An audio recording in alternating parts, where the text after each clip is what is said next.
नमस्कार बेटा लोग, तो कैसे आप सब अच्छा चल रहा है। ये आपका दोस्त राजेश सिंह आ गया है फिर से एक नया वीडियो लेके। आज का जो वीडियो है क्लास 12 का वीडियो है।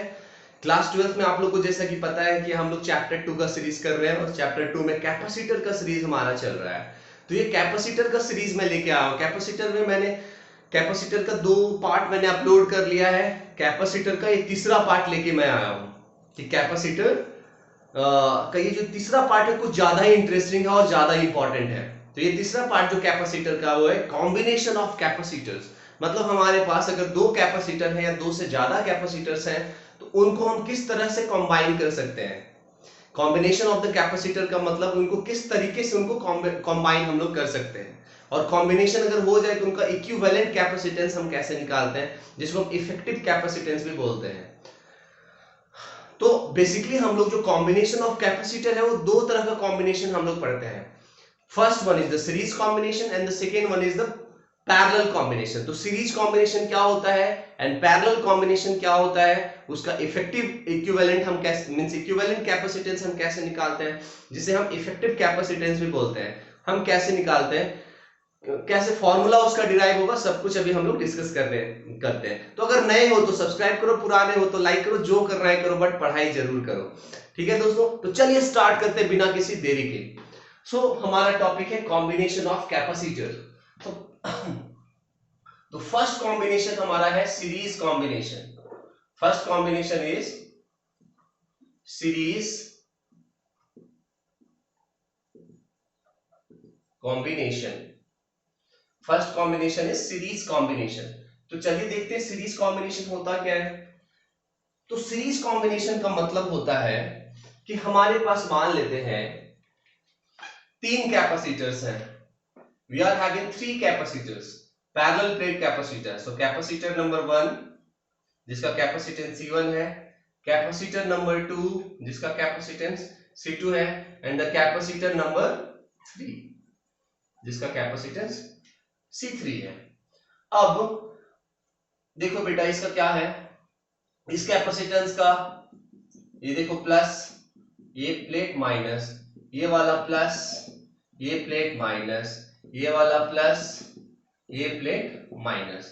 हमें पता है कि कैपेसिटर का एक प्लेट प्लस होता है, एक प्लेट माइनस होता है। तो इस कैपेसिटर का जो सेकेंड प्लेट है, इस कैपेसिटर के फर्स्ट प्लेट से कनेक्टेड होना चाहिए, सेकेंड प्लेट के फर्स्ट कैपेसिटर से कनेक्टेड होना चाहिए, और सेकेंड कैपेसिटर का जो सेकेंड प्लेट है वो थर्ड कैपेसिटर के फर्स्ट प्लेट से कनेक्ट होना चाहिए। देख लो यहाँ पे, इसी कॉम्बिनेशन को हम लोग बोलते हैं सीरीज कॉम्बिनेशन। मतलब फर्स्ट प्लेट का फर्स्ट कैपेसिटर का सेकेंड प्लेट सेकेंड कैपेसिटर के फर्स्ट प्लेट के साथ कनेक्टेड होना चाहिए, एंड सेकेंड कैपेसिटर का सेकेंड प्लेट थर्ड कैपेसिटर के फर्स्ट प्लेट से कनेक्ट होना चाहिए। इसी को हम लोग बोलते हैं सीरीज कॉम्बिनेशन। हम लोग चलिए स्टार्ट करते हैं सीरीज कॉम्बिनेशन यहाँ पे। अब हमें दो चीज ध्यान रखना है कि जब भी सीरीज कॉम्बिनेशन होगा तो दो इंपॉर्टेंट पॉइंट हमें ध्यान रखना है। फर्स्ट इंपॉर्टेंट पॉइंट ये ध्यान रखना है कि charge on each capacitor is same. मतलब हर कैपेसिटर में जो चार्ज होगा वो सेम होगा। किसमें? सीरीज कॉम्बिनेशन में। पैरेलल कॉम्बिनेशन में हम बात नहीं कर रहे हैं। इसके बाद इलेक्ट्रिक पोटेंशियल जो हम लोग बोल रहे हैं, जिसको हम V बोल रहे हैं, V इज डिफरेंट।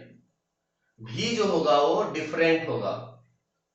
ठीक है, इलेक्ट्रिक पोटेंशियल सब में जो होगा वो डिफरेंट होगा। यही हमें दो चीज ध्यान रखना है। सबसे फर्स्ट तो डेफिनेशन हमें क्लियर होना चाहिए कि फर्स्ट कैपेसिटर का सेकेंड प्लेट सेकेंड कैपेसिटर के फर्स्ट प्लेट के साथ कनेक्टेड होना चाहिए, एंड सेकेंड कैपेसिटर का सेकेंड प्लेट थर्ड कैपेसिटर के फर्स्ट प्लेट के साथ कनेक्टेड होना चाहिए, एंड सो ऑन। इसी तरह से चलते रहना चाहिए। मतलब इसका दूसरा प्लेट उसके पहले प्लेट से कनेक्टेड होना चाहिए। इस तरह से आप चलते रहिए। इस तरह के कॉम्बिनेशन को हम लोग बोलेंगे सीरीज कॉम्बिनेशन। और सीरीज कॉम्बिनेशन में आपको दो चीजें जो याद रखना है, वो याद रखना है कि सारे कैपेसिटर जो भी सीरीज में होंगे, सारे कैपेसिटर में चार्जेस जो होंगे वो सेम होंगे, plus Q minus Q, plus Q minus Q, plus Q minus Q, ऐसा होगा ना। Q1 Q2 ऐसे नहीं हम डाल सकते। ठीक है। जब भी कैपेसिटर सीरीज में हो गए मतलब उनका चार्जेस जो होगा हर प्लेट में क्या होगा, सेम होगा। तो चार्जेस हर प्लेट में जो होंगे वो सेम होंगे। थर्ड वन, सेकेंड वन जो है भी जो है मतलब इलेक्ट्रिक पोटेंशियल जो है मतलब इसका अलग होगा, फर्स्ट प्लेट का अलग होगा, सेकेंड प्लेट का अलग होगा। मतलब यहाँ पे पोटेंशियल V1, यहाँ पे पोटेंशियल V2 और यहाँ पे पोटेंशियल V3। अगर कैपेसिटेंस अगर इक्वल होंगे, C1 C2 C3 इक्वल होंगे तब इलेक्ट्रिक पोटेंशियल सेम हो सकता है। लेकिन अगर C1 C2 C3 अलग अलग है तो इलेक्ट्रिक पोटेंशियल जो होगा V1 V2 V3 जो होगा वो अलग अलग होगा। चार्जेस सेम होंगे, वो आपको याद रखना है। हर केस में चार्जेस जो होंगे वो सेम होंगे when they are in series combination. तो यहाँ प्लस क्यू, यहाँ माइनस क्यू, यहाँ प्लस क्यू, यहाँ माइनस क्यू, यहाँ प्लस क्यू, देख लो यहाँ माइनस क्यू। और potential V1 V2 and V3। आपको बात समझ में आया? यहाँ पे दो इंपॉर्टेंट पॉइंट। सबसे पहले तो सीरीज कॉम्बिनेशन क्या होता है, फिर उनका पैरेलल, उनके दो इंपॉर्टेंट पॉइंट्स क्या होता है वो हमें समझ में आया। अब चलिए हम लोग समझते हैं इफेक्टिव कैपेसिटेंस जिसको हम बोलते हैं, या जिसको हम लोग बोलते हैं इक्विवेलेंट कैपेसिटेंस हम लोग बोलते हैं। तो इफेक्टिव कैपेसिटेंस और इक्विवेलेंट कैपेसिटेंस क्या होता है उसके बारे में हम लोग थोड़ा सा समझते हैं। तो होता है क्या, मान लो आपके घर में मान लो 4 लोग मिलके कोई काम कर रहे हैं, है ना।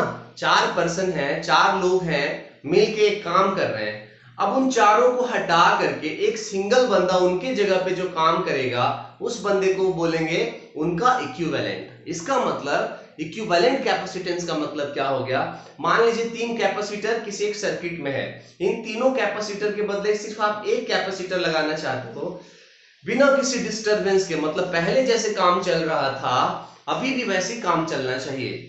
तो वो जो कैपेसिटेंस होगा उन 3 के बदले या 2 के बदले उसी को हम लोग बोलेंगे इफेक्टिव कैपेसिटेंस या फिर इक्विवेलेंट कैपेसिटेंस। क्लियर है? इक्विवेलेंट कैपेसिटेंस का मतलब मान लो एक 100 लोग मिलकर कोई काम कर रहे हैं, एक मशीन आया 100 लोगों के बदले काम कर दिया, तो वो 100 लोगों का क्या है, वो इक्विवेलेंट है। वो मशीन जो है वो 100 लोगों के बदले अकेले काम कर रहा है, वो मतलब उसका इक्विवेलेंट है। इक्विवेलेंट का मतलब हमारे दिमाग में क्लियर होना चाहिए कि what do you mean by equivalent या इफेक्टिव कैपेसिटेंस। चलिए ये हमारा सीरीज कॉम्बिनेशन हो गया। अब इस सीरीज कॉम्बिनेशन में इसका इफेक्टिव कैपेसिटेंस हम लोग कैसे डिराइव करेंगे वो अभी हम लोग देख रहे हैं। डेरिवेशन अभी हम लोग करने जा रहे हैं कि मान लीजिए हमारे पास 3 कैपेसिटर्स हैं, we are having 3 capacitors and they are connected in series, है ना।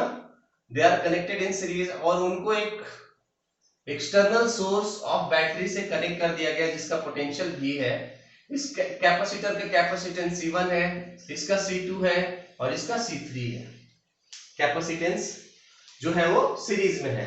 अब आपको मैंने थोड़ी देर पहले बताया कि इसका जो चार्ज होगा प्लस प्लस प्लस, ये प्लस प्लस क्यू और यहाँ पे माइनस क्यू, इसका भी होगा plus Q minus Q, plus Q minus Q. Charges जो होंगे वो सेम होंगे, है ना। चार्जेज जो होंगे वो सेम होंगे, ये चीज आपको पता होना चाहिए। इसके बाद मैंने आप लोगों को क्या बताया कि ये C1 जो कैपेसिटर है यहाँ पे मान लेते हैं यहाँ का जो पोटेंशियल है वो V1 है, यहाँ का पोटेंशियल जो है वो V2 है और यहाँ का जो पोटेंशियल है वो है V3। ये capacitance C1, C2 and C3। अब ध्यान से देखो ये V1 V2 V3 कौन सप्लाई कर रहा है बेटा लोग, ये बैटरी का पोटेंशियल भी सप्लाई कर रहा है। बैटरी को हम लोग डिटेल्स में पढ़ेंगे चैप्टर 3 में, सेल्स के बारे में कंप्लीट डिस्कशन हमारा होगा सेल्स के बारे में।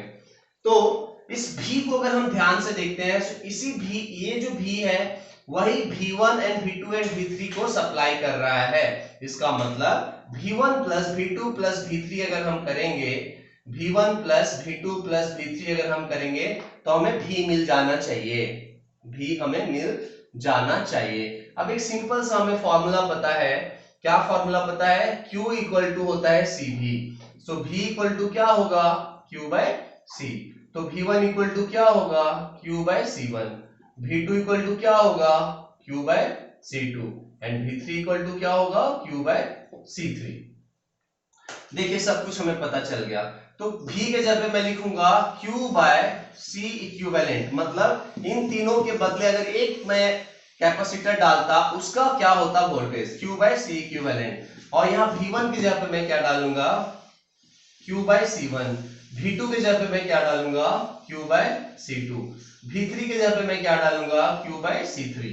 अब एक बात बताओ, यहां से आप चार्जेस कॉमन लेके आप कैंसिल कर दोगे तो आपका एक्सप्रेशन जो यहाँ पे आ रहा है वो कैसा आएगा, यहाँ जो एक्सप्रेशन आ रहा है वैसा आ रहा है 1 by C equivalent is equal to 1 by C equivalent is equal to आ रहा है यहाँ पे बेटा लोग देखो 1 बाय C इक्विवेलेंट जो आ रहा है यहाँ पे 1 by C1 plus 1 by C2 plus 1 by C3। देख लो यहाँ पे चार्जेस को मैंने निकाल के यहाँ पे कैंसिल कर दिया, तो हमारे पास जो रिलेशन आया 1 by C equivalent is equal to 1 by C1 plus 1 by C2 plus 1 by C3। आपने जो 10th में पढ़ा था ना रेसिस्टर का कॉम्बिनेशन आपने पढ़ा था series combination and parallel combination. तो पैरेलल कॉम्बिनेशन जो रेसिस्टर का होता है कैपेसिटर का वैसा सीरीज कॉम्बिनेशन होता है। मतलब सीरीज कॉम्बिनेशन में यहाँ जो फॉर्मूला आप पढ़ते हो कैपेसिटर में, पैरेलल कॉम्बिनेशन आप रेसिस्टर में पढ़ते हो 1 by R equivalent equal to 1 by R1 plus 1 by R2 plus ऐसे करके हम लोग जो करते हैं।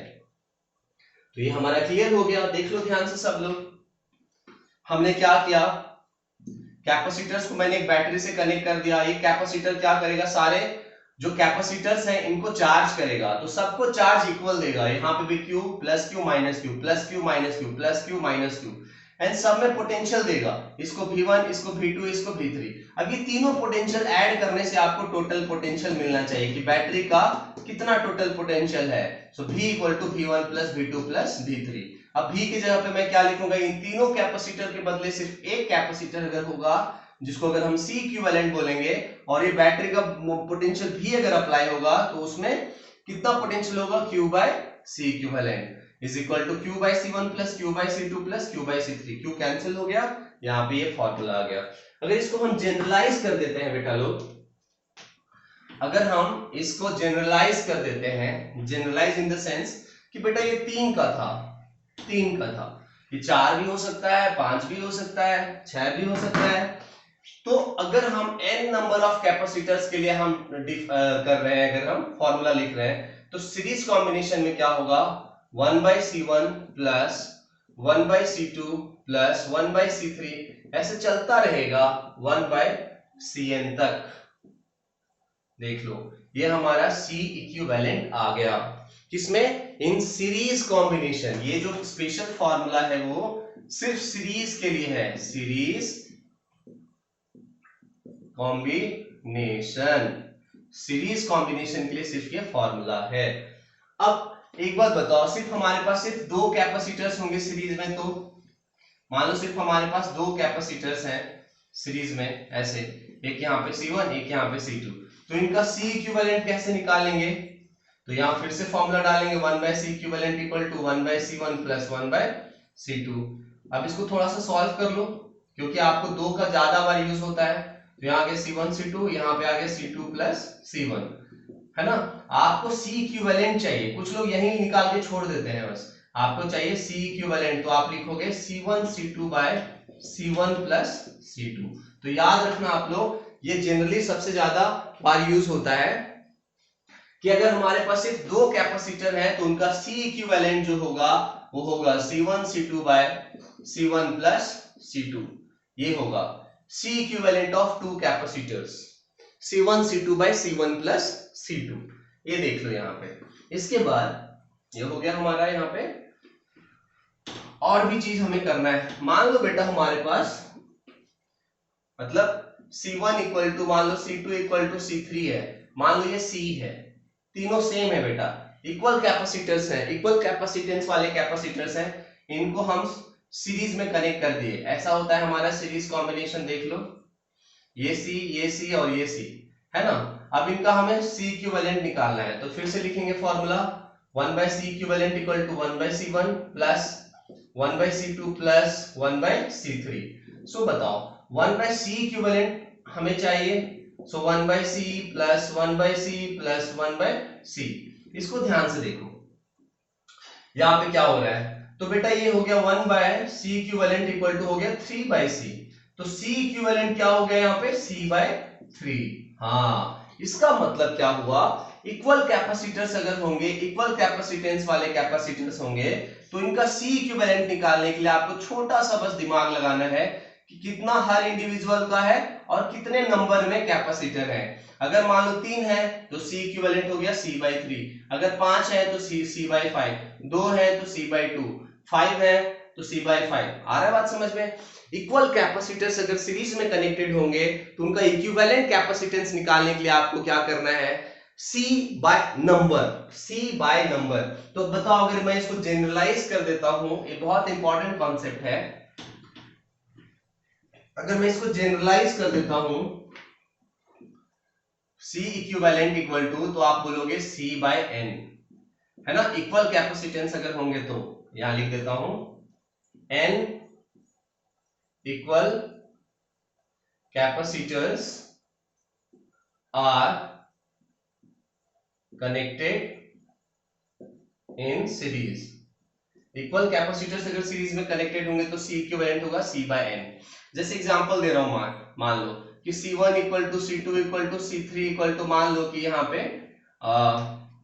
10 माइक्रोफेराड है। अब इनको मैं सीरीज कंबाइन किया हूं तो उनका C इक्विवेलेंट डायरेक्ट लिखोगे 10 by 3 microfarad, C by 3, C है हमारा 10 बाई 3, 10 बाई 3 माइक्रोफेराड।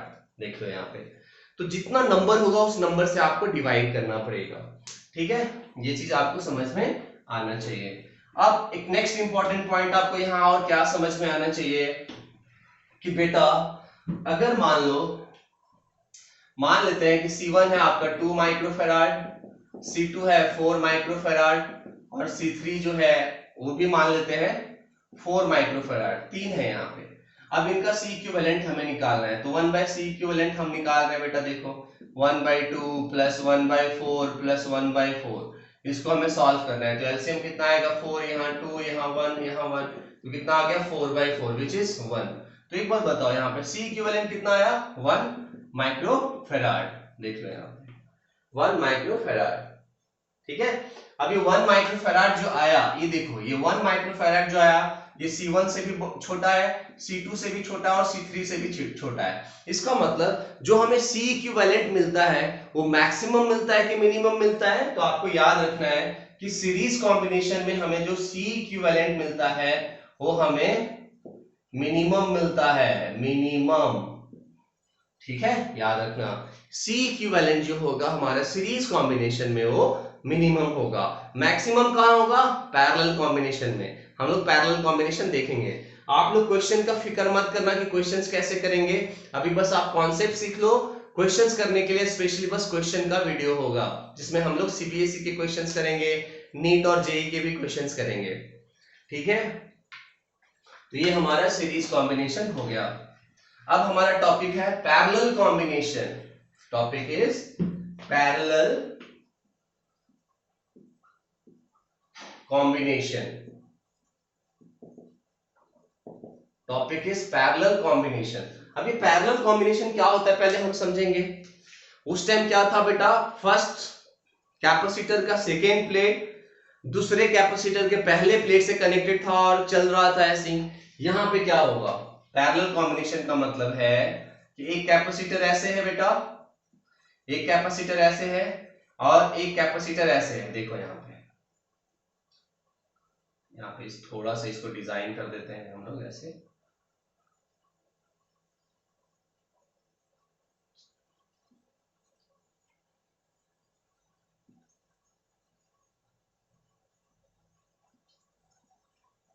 देखो ध्यान से, तो ये कैपेसिटर मान लेते हैं कि C1 है, ये वाला C2 है और ये वाला C3 है, और तीनों अगर पैरेलल कॉम्बिनेशन में है, इसका मतलब क्या हुआ वो भी हमें समझना है कि पैरेलल कॉम्बिनेशन का मतलब क्या हुआ। तीनों का जो फर्स्ट प्लेट होगा, तीनों जो होगा वो एक ही पॉइंट पे कनेक्टेड होंगे। मतलब the first plate of all capacitors are connected to a single point या कनेक्टेड टुगेदर। ठीक है, मतलब फर्स्ट प्लेट तीनों कैपेसिटर का एक जगह पे कनेक्टेड होगा और सेकेंड प्लेट तीनों कैपेसिटर का जो है वो एक जगह पे कनेक्टेड होगा। इसी कॉम्बिनेशन को हम बोलते हैं पैरेलल कॉम्बिनेशन, मतलब लेफ्ट साइड वाले प्लेट्स एक साथ एंड राइट साइड वाले प्लेट एक साथ। बस ये आपको ध्यान रखना है। समझ में आ गया डेफिनेशन? लेफ्ट साइड वाले प्लेट एक साथ कनेक्टेड है, राइट साइड वाले प्लेट जो है एक साथ कनेक्टेड है। अब दो इंपॉर्टेंट पॉइंट यहां पे आपको क्या ध्यान देखना है कि चार्ज, जो चार्ज है बेटा यहाँ पे सीरीज कॉम्बिनेशन में क्या होता था, चार्ज सेम होता था। इन पैरेलल कॉम्बिनेशन में चार्ज जो होगा वो क्या होगा, डिफरेंट होगा, डिफरेंट। और सेम जो होगा वो क्या होगा, भी जो होगा वो सेम होगा। समझ रहे हो? ये दो चीज है यहाँ पे कि यहाँ पे जो चार्जेस होंगे वो डिफरेंट होंगे एंड जो पोटेंशियल होगा वो सेम होगा और उतना ही होगा जितना बैटरी का पोटेंशियल है। तो देख लो यहाँ पे हम लोग लिख दे रहे हैं यहाँ पे। इसका अगर मैं चार्ज के बारे में बात करता हूं तो यहाँ देख लो प्लस, ये माइनस, ये प्लस, ये माइनस, ये प्लस, ये माइनस, यहां तक ठीक है। अब इसके ऊपर जो चार्ज होगा वो प्लस Q1 और यहाँ माइनस Q1, यहाँ पे अलग हो जाएगा charge. Plus Q2 minus Q2, यहाँ पे भी अलग हो जाएगा चार्ज। प्लस Q3 यहाँ हो जाएगा माइनस Q3। देख लो यहाँ पे तो चार्जेस यहाँ पे क्या हो जा रहे हैं, अलग अलग हो जा रहे हैं। यहाँ का चार्ज, यहाँ का चार्ज और यहाँ का चार्ज अलग हो जा रहे हैं। चार्जेस कब सेम होंगे, जब कैपेसिटेंस इक्वल होंगे, हमेशा याद रखना। डिफरेंट कब होंगे, जब कैपेसिटेंस डिफरेंट होगा। और ये पोटेंशियल के बारे में अगर मैं बात करता हूं तो इसका पोटेंशियल भी उतना ही होगा भी, इसका पोटेंशियल भी, यहाँ पे भी पोटेंशियल डिफरेंस भी। तो तीनों का जो है पोटेंशियल डिफरेंस वो सेम होगा। अब एक बात बताओ, हमें टोटल चार्ज अगर निकालना होता है, अब डेरिवेशन कर रहे हैं हम लोग, ठीक है, डेरिवेशन कर रहे हैं, चलो यहाँ पे करते हैं थोड़ा सा डेरिवेशन। इसको मैं रब कर रहा हूँ, वीडियो को आप लोग पॉज करोगे और आराम से नोट करोगे, ठीक है, फिर प्ले करोगे। नहीं समझ में आएगा तो वीडियो को बैक करके देखोगे। चलो, तो आप लोग एक बात बताओ कि टोटल चार्ज हमें निकालना है, तो टोटल चार्ज क्या होगा, Q1 plus Q2 plus Q3। अब बताओ टोटल चार्ज। अब एक बात बताओ यहाँ पे, अगर मान लो इन तीनों को हटा करके एक ही कैपेसिटर रहेगा जिसका कैपेसिटेंस C इक्विवेलेंट होगा और बैटरी V होगा, तो चार्ज क्या हो जाएगा यहाँ पे, C इक्विवेलेंट इंटू V। हमें पता है ना सिंपल सा फॉर्मूला कि Q इक्वल टू क्या होता है, CV होता है, ये फॉर्मूला पता है। तो टोटल चार्ज अगर यहाँ पे है बेटा तो C इक्विवेलेंट इंटू V होगा। सो Q1 इक्वल टू हम क्या लिखेंगे, C1 इंटू V, क्योंकि सब में पोटेंशियल सेम है। Q2 इक्वल टू क्या लिखेंगे, C2 into V, plus Q3 equal to क्या लिखेंगे, C3 इंटू V। अब बताओ यहाँ से V कॉमन लेके आप कैंसिल कर दो, तो कैंसिल हो गया। तो आपको बताओ क्या डिराइव हो गया यहाँ पे, C equivalent equal to C1 plus C2 plus C3। देख लो यहाँ पे C2 plus C1 plus C2 plus C3। अब अगर इसको जनरलाइज कर दोगे बेटा लोग, C इक्विवेलेंट इक्वल टू, तो क्या हो जाएगा, C1 plus C2 dot dot dot कहां तक, n तक, n तक आप ऐड कर दीजिए। तो देखो यहाँ पे कैपेसिटर में जो पैरेलल कॉम्बिनेशन है वो रेसिस्टर का सीरीज कॉम्बिनेशन होता था। याद करो 10th में आपने पढ़ा होगा, R equivalent equal to R1 plus R2 plus R3 series में था, लेकिन C इक्विवेलेंट इक्वल टू यहाँ पे देखो पैरेलल में हो रहा है, सेम फॉर्मूला है ना। तो कैपेसिटर और जो रेसिस्टर होता है वो उल्टा होता है बेटा, वहां जो पैरेलल यहाँ सीरीज में फॉर्मूला, वहां जो सीरीज यहाँ पैरेलल वाला फॉर्मूला। ठीक है, समझ में आपको आ गया होगा, अब आराम से कर सकते हो। तो ये चीज हमें डेरिवेशन समझ में आ गया। अब यहाँ पे ज्यादा टेंशन लेने वाली बात नहीं है। देख लो यहाँ पे पहला चीज आराम से कर दोगे। मान लो यहाँ पे C1 एंड सिर्फ C2 है, इतना टेंशन लेने का बात ही नहीं यहाँ पे। तो C इक्विवेलेंट डायरेक्ट हो जाएगा C1 प्लस C2, दो है तो डायरेक्ट C1 प्लस C2। और अगर मान लो इक्वल है, C1 equal to C2 equal to मान लो C है, तो C इक्विवेलेंट डायरेक्ट हो जाएगा 2C। और अगर इक्वल n नंबर्स में है, n इक्वल कैपेसिटर्स है, n इक्वल कैपेसिटर्स है, तो C इक्विवेलेंट क्या हो जाएगा यहाँ पे, n इंटू C। वहां पे n से डिवाइड करते थे, यहाँ n से मल्टीप्लाई करना पड़ेगा। वहां आपको क्या मिलता था, वहां मतलब सीरीज कॉम्बिनेशन में आपको क्या मिलता था, मिनिमम मिलता था। यहां आपको क्या मिलेगा, यहां जो C इक्विवेलेंट होगा वो होगा मैक्सिमम इक्विवेलेंट हमें मिलता है यहाँ पे। ठीक है, तो हमेशा आप लोगों को याद रखना है कि सी इक्विवेलेंट सीरीज कॉम्बिनेशन में हमें सबसे मिनिमम मिलता है, उसको मिनिमाइज कर देता है, और पैरेलल कॉम्बिनेशन में क्या करता है, उसको मैक्सिमाइज कर देता है, वो मैक्सिमम हमें मिलता है। ये चीज हमें समझ में आना चाहिए।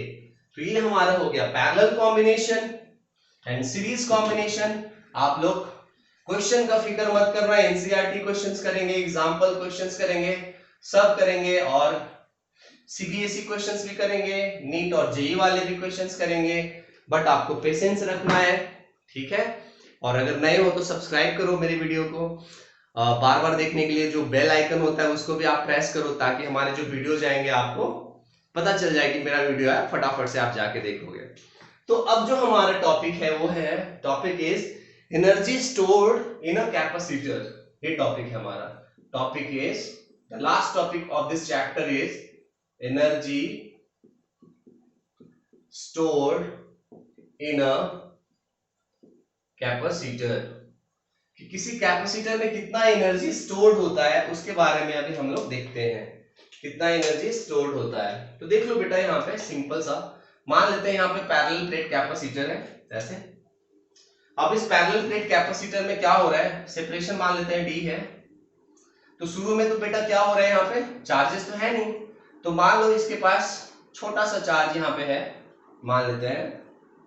ठीक है, यहाँ पे छोटा सा चार्ज है Q, और यहाँ पे छोटा सा चार्ज क्या है, -Q। ठीक है, और इस पैरेलल प्लेट कैपेसिटर का जो कैपेसिटेंस है वो है C, कैपेसिटेंस इज C। अब इस छोटे से चार्ज की वजह से प्लस, इसके ऊपर प्लस है और इसके ऊपर माइनस है। अब ये बड़ा चार्ज कैपिटल Q बनना है, इसको -Q बनना है, तो इसके करने के लिए हमें वर्क डन करना पड़ेगा। तो इसकी वजह से मान लेते हैं कि यहाँ पे जो पोटेंशियल है वो है V, यहाँ जो पोटेंशियल है वो है V। तो आप एक बात बताओ, एक सिंपल फॉर्मूला आपने सीखा है Q equal to CP, so V equal to आप क्या लिखोगे, Q बाई C। तो एक बात बताओ, आपको छोटा सा वर्क डन कि इतना चार्ज, मतलब इसमें प्लस, छोटा सा प्लस Q और छोटा सा -Q करने के लिए कितना वर्क डन करना पड़ेगा।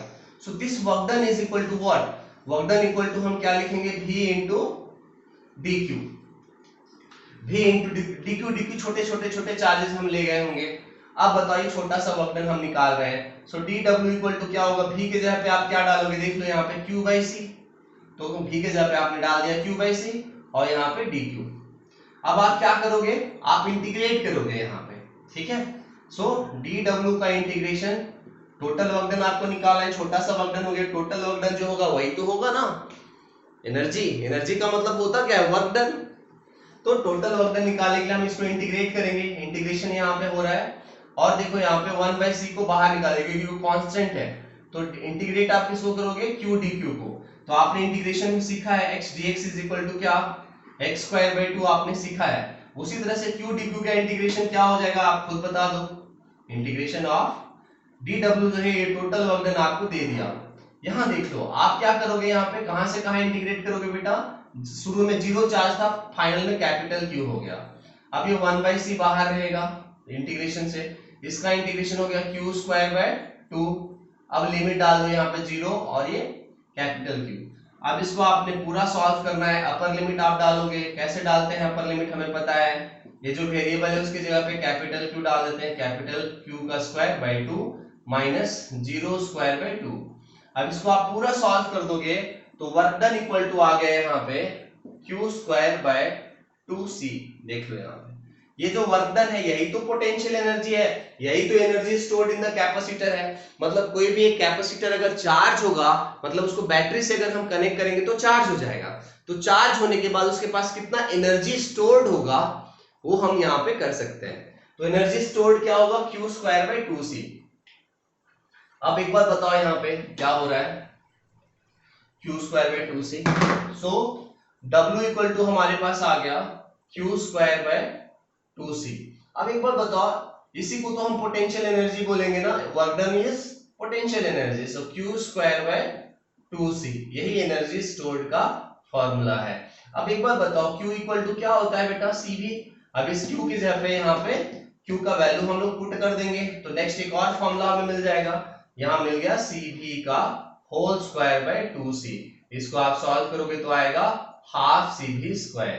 तो एक और फॉर्मूला आपको मिल गया हाफ सी बी स्क्वायर, देख लो यहाँ पे। नेक्स्ट क्या होगा यहाँ पे, देखो एक और काम करते हैं हम लोग यहाँ पे। हमारे पास फॉर्मूला क्या है, u इक्वल टू है क्यू स्क्वायर बाई 2c।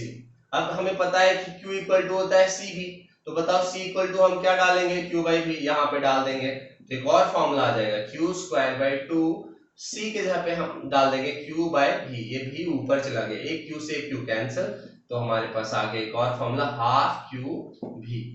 तो हमारे पास energy stored in a capacitor का 3 फॉर्मूला आया। फर्स्ट वन क्या आया, q स्क्वायर बाई 2c।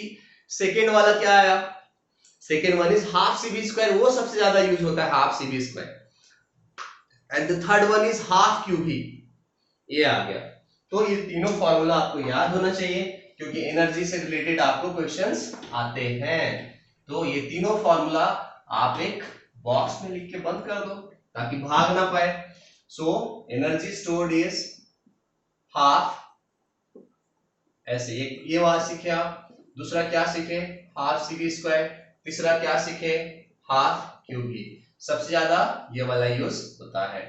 अच्छा एक बात बताओ, अभी मींस जस्ट इसके पहले वाले वीडियो में आपने क्या सीखा था कि जब हम डाइलेक्ट्रिक डालते हैं कैपेसिटर के बीच में, जब हम किसी कैपेसिटर के बीच में अगर हम डाइलेक्ट्रिक को डालते हैं तो कैपेसिटेंस बढ़ जाता है, इलेक्ट्रिक फील्ड घट जाता है ना। कैपेसिटेंस क्या हो जाता है, K into C naught. Electric field क्या हो जाता है, E naught by K. Potential भी डिक्रीज हो जाता है हमारा V नॉट बाई के। अब एनर्जी का बारी है, एनर्जी को हम समझेंगे कि एनर्जी क्या होता है। तो ये वाला फॉर्मूला यूज करो, हाफ सी बी स्क्वायर। ये फॉर्मूला होता है बेटा एनर्जी का। तो ये मान लो शुरू का एनर्जी था, ये शुरू का एनर्जी है U नॉट मान लेते हैं। अब बेटा डाइलेक्ट्रिक आपने डाल दिया तो कैपेसिटेंस क्या हो गया, K इंटू सी, और पोटेंशियल क्या हो गया, V बाई के, इसका होल स्क्वायर। अब ध्यान से इसको सॉल्व करो आप लोग, तो क्या आएगा, हाफ K इंटू सी, और यहाँ आ गया V square by K square. एक K से K को कैंसिल करो तो आ गया यहाँ पे क्या, half CV square by K। अब ये देखो ये इनिशियल एनर्जी था, मतलब initial energy U naught by K, मतलब एनर्जी भी जो होगा बेटा वो भी K टाइम्स क्या होगा, चेंज हो जाएगा, डिक्रीज हो जाएगा। एनर्जी का कॉन्सेप्ट भी क्लियर हो गया। चलिए अब थोड़ा सा हम लोग समझते हैं, एक लास्ट टॉपिक है हमारे पास। एनर्जी हो गया यहाँ पे, energy stored in a capacitor, dielectric डालने से एनर्जी के टाइम्स डिक्रीज हो गया, ये भी हो गया। एंड द लास्ट टॉपिक हमारे पास जो है अभी वो है, the topic is energy density. इसको हम बोलते हैं इलेक्ट्रिक एनर्जी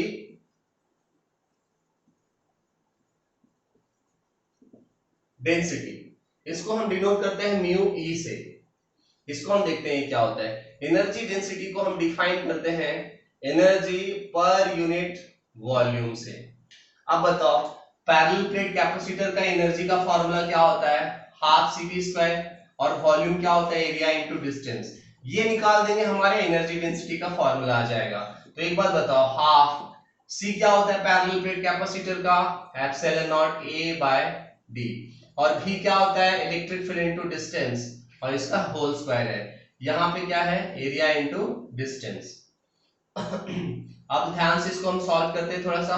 हाफ देखो यहाँ पे एप्सिलॉन नॉट A, यहाँ हो गया E स्क्वायर D स्क्वायर, और नीचे क्या हो गया यहाँ पे D इंटू A। अब बताओ ये D इंटू D स्क्वायर हो गया, A इंटू A कैंसिल हो गया।